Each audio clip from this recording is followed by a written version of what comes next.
So we wonder, why do we need to learn about all these combination circuits? And so here's a couple of common applications that you might find yourself working on in troubleshooting. So it might be a potentiometer or a dimmer switch, which is kind of a variable resistor here. And you might find yourself wondering why you can't control a light, or you can't control the speed of a motor or something like that that's on a potentiometer. So that's an application of multiple series resistors in a sense, okay? Load reduction for series or parallel. That's what we're going to talk about right here in a second, but electric motor construction and troubleshooting. You might find a lot of electric motors have multiple windings or capacitor, start capacitor runs. And if you look at this electric motor right here, it looks like there's a couple of windings here that are in parallel, and another winding here that's in a parallel series with a capacitor. So there's going to be some reactance here that is going to be a big parallel series, parallel circuit. And as you work your way through this course, we're going to learn how to analyze all the resistance, capacitance, and inductance in this. And you might be able to troubleshoot and say, hey, these are in parallel. You know, are these doing what they're supposed to? And you might be able to identify whether this motor's working correctly or not. So now load reduction, series or parallel.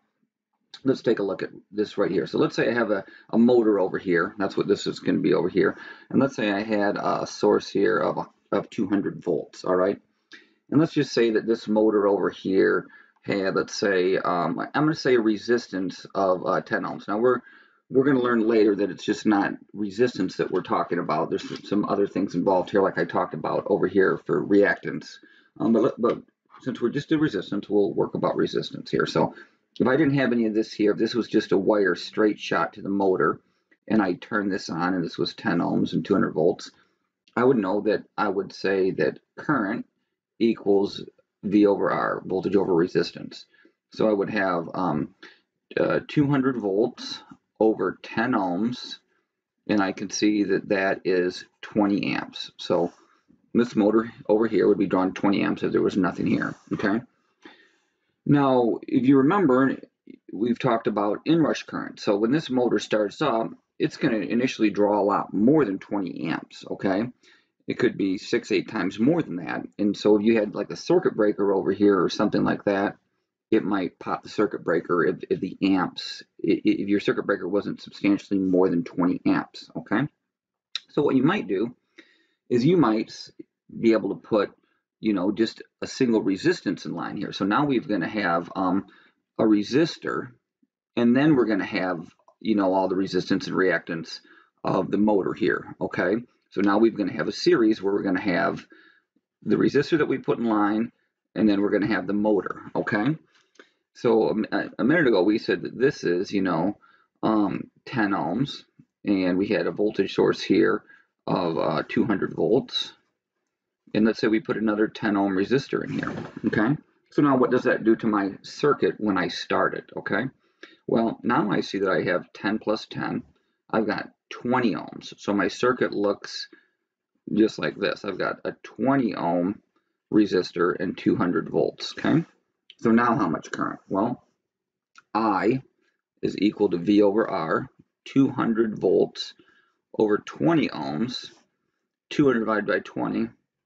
Now I've got 10 amps, okay? So you see that by putting a resistor here in series, I've doubled my resistance, and I've cut my amps in half. And that's what this is showing here. So if we just had, you know, this single resistance here, what we do is we would power this up, and it would reduce my amperage at starting. And then after the motor started, I would close this contact right here. And so now the electricity, instead of passing through this resistor right here, it would then pass around the resistor, because it takes the path of least resistance, and there's no resistance through a wire.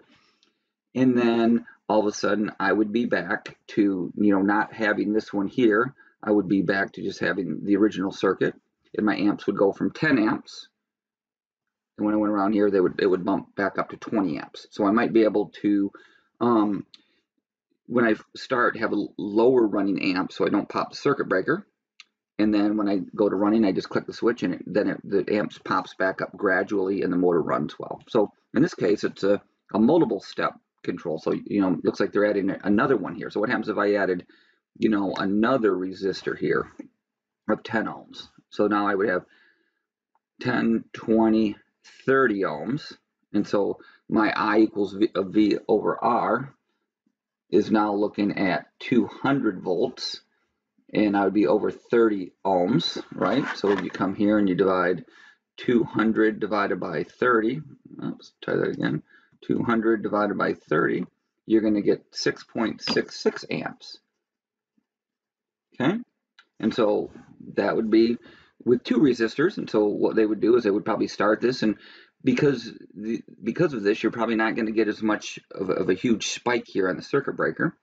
And then you'd be drawing 666 amps, and then you would shut the first one here.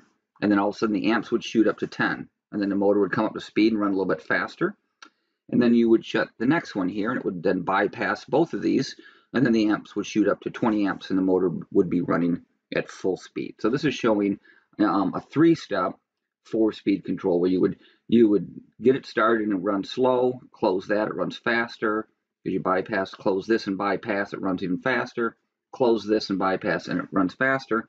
And what you do is you gradually control your current ramp up so that you don't have problems with your circuit protection.